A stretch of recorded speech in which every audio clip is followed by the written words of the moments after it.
Thomas walked into the medical ward of the ship he had recently arrived at. They were doing a general assessment, basically a routine check for Thomas Reed, a little folder in a bag when the inevitable happened. "Oh, Thomas, please sit down." "Flat, big lion," Sir Humanoid said as he showed me a seat in his examination room. "I'll just change the settings to human and we can begin," he said, baring his teeth in what Thomas thought was an approximation of a human smile. "I'm sure I have a file of my medical history," Thomas explained, reaching into his bag for a sheaf of documents, only to stop when the pimp raised his claws to stop him, which wouldn't be necessary. "This scanner can identify problems that even your primitive race cannot identify," Pliskin said with another smile, and Thomas simply fell silent. Alliance members still generally believe that humans do not deserve oxygen scrubbers. Well, silence don't bend, and they are not just shiny either. Pliskin said the doctor retained the baby's signal, and Thomas objected to the impulse to reject him offensively. The machine shot out several visible lights as it began to sweep his body, clearly scanning him. It was something Thomas found difficult to understand. This is more like a movie, using the various tools a human doctor would use to make the ray visible without being so suspicious about showing off. Therefore, they use this to make a great song and dance for the primitive race. "Okay, the scan is complete," Pliskin said as the monitor jingled in his hand, and the results came back as healthy as the horse. "Adieu," Thomas said. He forced a smile, knowing that the funniest thing at the moment was the big lion. The man somehow turned deathly pale. "So many diseases," he murmured as he thought he was moving stealthily beyond Thomas's reach. He knew it. "I'm the healthiest here." Thomas smiled as he stood and walked over to the now writhing lion. The man left Pliskin near the horror scream.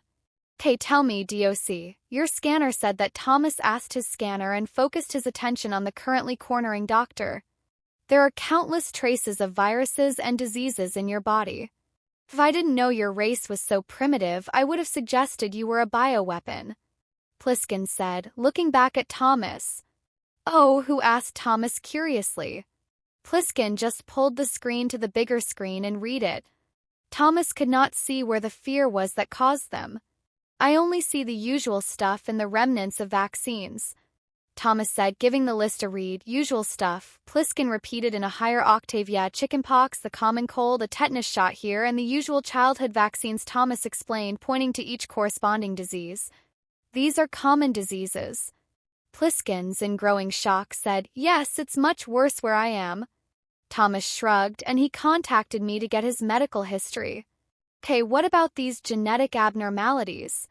Pliskin paused his search and displayed a new list on the screen, asking Thomas as he walked over to the screen. Thomas said as he took out his glasses and put them on to read the smaller script more clearly. "Well, this is bad eyesight. I got it from my mother's side of the family." He pointed to one thing. It's not funny," he said, pointing to another. "What does it do?"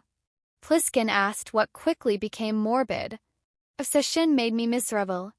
For most of the day, Thomas shrugged and said, "It hurts," Pliskin repeated in great pain of confusion. "But you know me," Thomas shrugged and was done.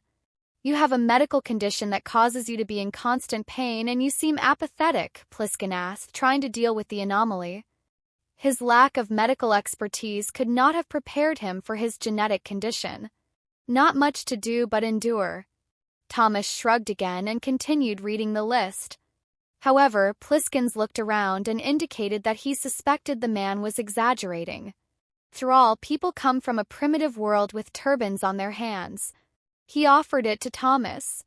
"This is an orchestra of sensory unity. Just let me experience your problem for myself.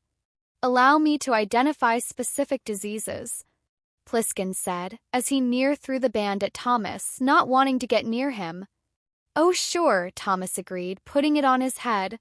Pring put his own strap on his head so he could feel what Thomas was feeling. Started screaming, then his eyes rolled back. "Pain you endure would be enough to kill any other race, and Pliskin's roar is very similar to his earthly counterpart. You are used to it." Thomas shrugged and didn't really understand the problem.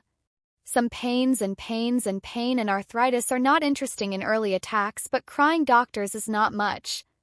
"Haven't you read The Human Boss?"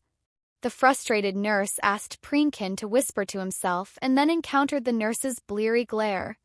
I crossed the cover. He finally admitted that they were primitive people, so it was not so important. He added in defense that human jazz comes from the world of death. The nurse explained that when Thomas saw this, he learned something new and a lot about metal. He'd have to spread the word on his death metal band's message boards, but that means he could outlive everyone on this ship. Pliskin yelled, pointing at Thomas, who seemed confused. That's right, sir. He was told to simply give you his medical records and get your rubber stamp. Have you not read the memorandum?